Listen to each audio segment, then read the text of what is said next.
GSTR2A reconciliation. इस presentation के माध्यम से हम बिजी में GSTR2A रिकंसिलेशन के बारे में जानेंगे। रिकंसिलेशन यहाँ रेफर करता है कि आप रिकॉर्ड्स को रिकंसाइल कर सकते हैं बिजी में, यानी कि जो GSTR2 बिजी से जनरेट हुई है, जो डेटा आपने बिजी में एंटर किया है और जो आपके सप्लायर्स ने GSTR1 फाइल करी थी उससे ऑटो ड्राफ्ट हुई है GST पोर्टल पे, उन दोनों को आप कंपेयर कर सकते हैं। यानी कि जो डेटा आपने एंटर किया है, जो आपके लिए परचेजेस हैं, जो आपके सप्लायर्स ने अपनी सेल्स एंटर करी थी, GSTR1 फाइल करी थी, वो आपके लिए परचेजेस हैं। तो दोनों को रिकंसाइल करने के लिए कि पार्टी का डेटा और आपका डेटा एकदम मैच कर रहा है या नहीं, ऑटोमेटिकली आप उसको रिकंसाइल कर सकते हैं। एज मैनुअली रिकंसाइल करना काफी टाइम टेकिंग प्रोसेस है। एंड उसके बाद यदि कहीं पर कोई मिसमैच होता है डेटा में तो आप उसको करेक्ट कर सकते हैं। तो बहुत ही सिंपल वे है अपने रिकॉर्ड्स को रिकंसाइल करने का, यानी कि जो आपके रिकॉर्ड्स हैं बिजी के द्वारा जनरेट किए गए और जो आपके पार्टीज ने GST पोर्टल पे अपलोड किए हैं। GSTR2A रिकंसाइल करने के दो मेथड्स हैं। पहला, आप ऑटो डाउनलोड कर सकते हैं GSTR2A फाइल्स GST पोर्टल से, और दूसरा मैनुअल डाउनलोड कर सकते हैं आप GSTR2A फाइल्स को। तो इस प्रेजेंटेशन में हम दोनों ही मेथड्स को देखेंगे कि आप ऑटो डाउनलोड भी कर सकते हैं फाइल्स को और मैनुअली डाउनलोड भी कर सकते हैं। सबसे पहले हम auto download of GSTR2A files from GST portal part को डिस्कस करेंगे। ऑटो डाउनलोड जो है GSTR2A फाइल्स वो डायरेक्टली बिजी से ही हो जाएंगी। उसके लिए आपको पोर्टल पे भी जाने की जरूरत नहीं है।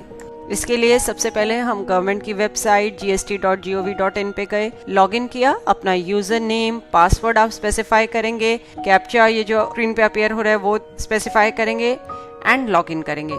लॉगिन करने पे आप टॉप लेफ्ट में डैशबोर्ड बटन पे क्लिक करेंगे एंड राइट साइड पे व्यू प्रोफाइल बटन पे क्लिक करेंगे। व्यू प्रोफाइल पे क्लिक करने के बाद आप मैनेज API एक्सेस पे क्लिक करेंगे एंड ये स्क्रीन अपीयर होगी जिसमें ये सबसे पहले ऑप्शन है एनेबल API रिक्वेस्ट, यानी कि API रिक्वेस्ट को एनेबल करना है। आप यहाँ पे येस स्पेसिफाई करेंगे एंड येस स्पेसिफाई करने के बाद आप ड्यूरेशन बताएंगे, यानी कि जो OTP है उसकी वैलिडिटी कितने टाइम तक होनी चाहिए। यहाँ पे दो ऑप्शंस आ रही हैं, 6 आवर्स और 30 डेज। तो इट्स ऑप्शनल कि आप क्या सिलेक्ट करते हैं। बाकी रिकमेंडेड यही है कि आप 30 डेज यहाँ पे सिलेक्ट करें ड्यूरेशन, यानी कि नेक्स्ट 30 डेज तक, वंस आपने एक बार OTP एंटर कर लिया वो 30 डेज तक वैलिड रहेगा। 30 डेज तक आपको दोबारा OTP एंटर करने की जरूरत नहीं पड़ेगी।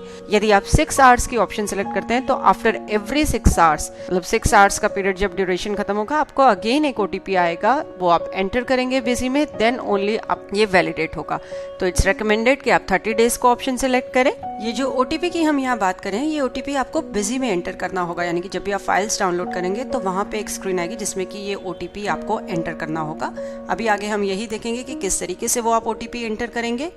इसके बाद हम बिजी में स्विच करते हैं, यानी कि अब हम बिजी में कॉन्फ़िगरेशन स्पेसिफाई करेंगे। तो बिजी में हम फीचर्स ऑप्शंस में GST VAT टैब में गए। यहाँ पे ऑप्शन देख सकते हैं आप GST पोर्टल यूजर नेम। तो जो आपका यूजर नेम है जिससे कि आप गवर्नमेंट की वेबसाइट gst.gov.in पे लॉगिन करते हैं, वो आप यहाँ पे स्पेसिफाई करेंगे एंड सेव बटन प्रेस करेंगे इस कॉन्फ़िगरेशन को सेव करने के लिए। यानी कि बिजी में हमने बता दिया कि इस यूजर आईडी से जो है हमें डेटा फेच करना है जो इस यूजर डेटा आईडी पे होगा। इसके बाद हम ट्रांजैक्शंस में GST मिसलेनियस यूटिलिटीज में सेव GSTR2A डेटा ऑप्शन में जाएंगे। इस ऑप्शन में जाने पर यहाँ सबसे पहले उसने पूछा कि ऑटो डाउनलोड या मैनुअल। हम यहाँ पे ऑटो डाउनलोड ऑप्शन सेलेक्ट करेंगे, यानी कि हमें ऑटोमेटिकली फाइल्स जो है पोर्टल से डाउनलोड करनी है। तो हर मंथ का आप देख सकते हैं यहाँ पे नेम स्पेसिफाई है। जिस मंथ की फाइल आपको डाउनलोड करनी है उसके आगे डाउनलोड बटन को आप क्लिक कर सकते हैं। डाउनलोड बटन पे क्लिक करने पर सबसे पहले बिजी ने OTP पूछा। आपका जो भी रजिस्टर्ड मोबाइल नंबर है उस पे जो OTP आया होगा वो आप यहाँ पे स्पेसिफाई कर सकते हैं। अब वंस आपने ये OTP स्पेसिफाई कर दिया, 30 डेज तक अगेन आपसे ये मैसेज नहीं पूछेगा। यदि आपने 6 आवर्स ऑप्शन सेलेक्ट करी होती तो आफ्टर एवरी 6 आवर्स आपको ये OTP दोबारा आता और आपको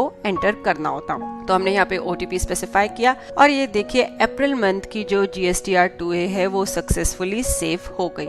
इस तरीके से हर मंथ की जो है आप ऑटो डाउनलोड कर सकते हैं GSTR2A। यहाँ पे बॉटम में एक डाउनलोड ऑल पेंडिंग बटन भी प्रोवाइड किया गया है। यदि आप उसको क्लिक करते हैं तो जितने भी पेंडिंग मंथ्स हैं उनकी जो है आप फाइल डाउनलोड कर सकते हैं। हमने ये बटन क्लिक किया तो देखिए जून, जुलाई, अगस्त, सितंबर एंड अक्टूबर तक की सेव हो गई। नवंबर, दिसंबर की आगे फर्दर जो है ये अभी सेव नहीं होगी क्योंकि वो डेटा एंटर्ड नहीं है। अभी हम नवंबर की बात कर रहे हैं तो नवंबर के फर्दर जो मंथ्स है उनकी फाइल जो है अभी डाउनलोड नहीं होगी। आप यदि दोबारा किसी फाइल को डाउनलोड करते हैं तो वो बिजी आपसे पूछेगा कि एग्जिस्टिंग फाइल को आप रिमूव करना चाहते हैं या री डाउनलोड करना चाहते हैं, यानी कि ओवरराइट करना चाहते हैं आप उस फाइल को, एज ऑलरेडी ये फाइल्स जो हैं पड़ी हैं यहाँ पे। तो आप उस फाइल को रिमूव कर सकते हैं या फिर दोबारा डाउनलोड भी कर सकते हैं, ये कैंसिल कर सकते हैं आप इस ऑपरेशन को। तो अभी तक हमने अप्रैल से लेके अक्टूबर तक मंथ तक की जो फाइल्स हैं GSTR2A वो डाउनलोड कर ली, ऑटो डाउनलोड हुई हैं ये फाइल्स।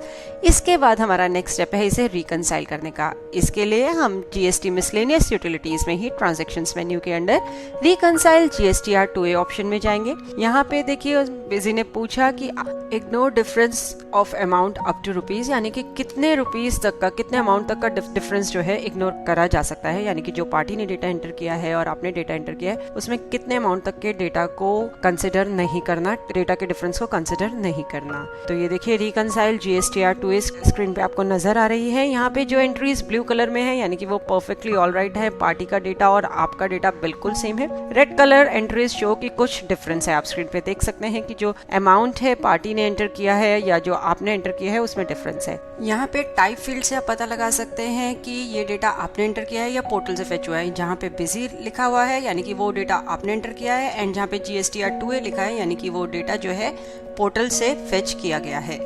यहाँ पे किसी भी पार्टी पे, किसी भी एंट्री पे यदि आप डबल क्लिक करेंगे तो आप वहाँ पे बिजी डेटा देख सकते हैं, कंपैरेटिव डेटा देख सकते हैं या फिर खाली मिसमैच एंट्रीज देख सकते हैं। बिजी डेटा इंप्लाई करेगा कि जो बिजी ने डेटा एंटर किया है उस पार्टी के लिए वो सारा आप देख सकते हैं कि इस पार्टी का ये एंट्रीज हैं। जितनी भी एंट्रीज होंगी वो स्क्रीन पे आपको नजर आ जाएंगी। यदि आप कंपैरेटिव ऑप्शन पे क्लिक करते हैं तो उस पार्टी की एक कंपैरिजन चार्ट आपको स्क्रीन पे नजर आ जाएगा, यानी कि उस पर्टिकुलर पार्टी के लिए बिजी के द्वारा क्या एंट्री है और GSTR2A पे क्या एंट्री है। यदि यहाँ पे देखिए काफी सारा डेटा ब्लू कलर में आ रहा है यानी ये सारी एंट्रीज एकदम रिकंसाइल्ड हैं, परफेक्टली ओके हैं। जो एंट्री रेड कलर की है यानी कि इसमें कुछ प्रॉब्लम है, आप उसे ठीक कर सकते हैं। मिसमैच ओनली पे यदि आप क्लिक करते हैं तो बिजी आपको वो एंट्रीज शो कर देगा जिसमें कि कोई एरर है जो कि मिसमैच कर रही है। तो खाली मिसमैच एंट्रीज देखने के लिए आप मिसमैच ओनली ऑप्शन पे क्लिक कर सकते हैं। तो बहुत ही ईजी और सिंपल वे है। यहाँ से आप एंट्रीज देखिए, जहाँ पे भी डेटा में आपको डिफरेंस लग रहा है आप उसे रिकंसाइल कर सकते हैं। ये तो हुई ऑटो डाउनलोड ऑप्शन की बात। अब हम manual download of GSTR2A files from GST portal को डिस्कस करेंगे।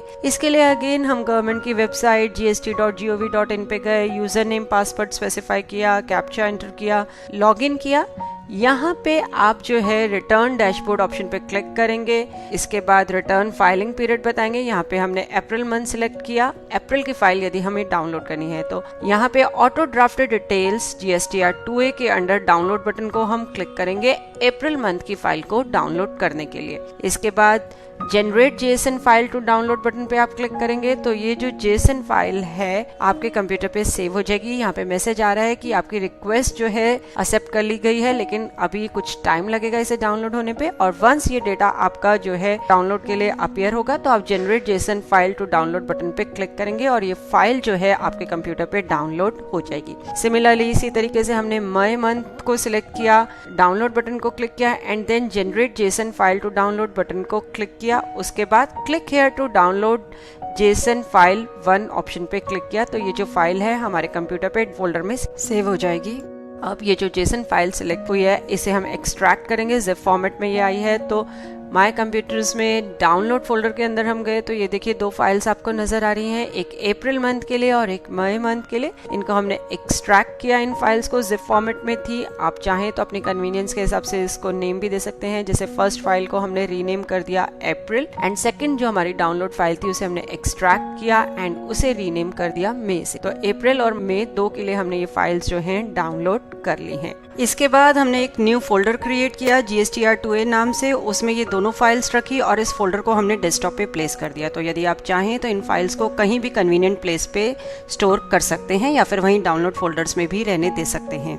इसके बाद हम बिजी में स्विच करेंगे, यानी कि बिजी में हम जाएंगे यहाँ पे अगेन ट्रांजैक्शंस मेन्यू में जीएसटी मिसलेनियस यूटिलिटीज में हम सेव जीएसटीआर टू ए डेटा ऑप्शन में जाएंगे। यहाँ पे जो स्क्रीन आपको नजर आ रही है इसमें अब हम मैनुअल ऑप्शन सिलेक्ट करेंगे। मैनुअल ऑप्शन को हमने यहाँ पे सिलेक्ट किया। उसके बाद अप्रैल मंथ के आगे हम फाइल पाथ स्पेसिफाई करेंगे। यहाँ पे आप पाथ बताएंगे जहाँ पे आपकी फाइल सेव्ड है। देखिए पहले हमने उन फाइल्स को डाउनलोड फोल्डर से उठा के डेस्कटॉप पे सेव किया था, तो डेस्कटॉप का हमने पाथ दे दिया। यदि आप किसी भी पाथ पे से सेव कर सकते हैं, यदि आपने किसी भी पाथ पे सेव नहीं किया तो डाउनलोड फोल्डर का डायरेक्ट यहाँ पे पाथ बता सकते हैं। तो ये आपका CF GSTR 2A डेटा अप्रैल और मई मंथ के लिए हमने कर लिया। यहाँ पे स्टेटस ये शो कर रहा है, आप चाहें तो इसे रिमूव कर सकते हैं, चेंज कर सकते हैं, यानी दोबारा कोई पाथ बता सकते हैं फाइल के लिए। इसके बाद इसको रिकंसाइल करने का सेम प्रोसेस है। अगेन हम GST मिसलेनियस यूटिलिटीज में रिकंसाइल GSTR 2A ऑप्शन में गए। बिजी ने एंट्रीज शो कर दी। ब्लू कलर एंट्रीज स्पेसिफाई करती हैं कि ये डेटा जो है परफेक्टली ऑल राइट है, मिसमैच नहीं कर रहा। और रेड कलर एंट्रीज यानी कि यहाँ पे डेटा में कुछ प्रॉब्लम है, जो पार्टी ने अपलोड किया है और जो आपने बिजी में एंटर किया है उसमें कुछ डिफरेंस है। तो आप देख सकते हैं कितना ही सिंपल तरीका है एंट्रीज को रिकंसाइल करने का। जस्ट आपको बिजी से ऑटोमेटिकली फाइल्स डाउनलोड करनी है, पोर्टल पे भी जाने की जरूरत नहीं है। फाइल्स डाउनलोड हो जाएंगी, बिजी आपको mismatch entries correct entries show कर देगा, आप उन्हें रिकंसाइल कर सकते हैं इजीली। होप इस प्रेजेंटेशन को देखने के बाद आप इजीली अपने डेटा को रिकंसाइल कर पाएंगे। देखने के लिए धन्यवाद और वीडियोस के लिए हमारे YouTube चैनल पर सब्सक्राइब करें।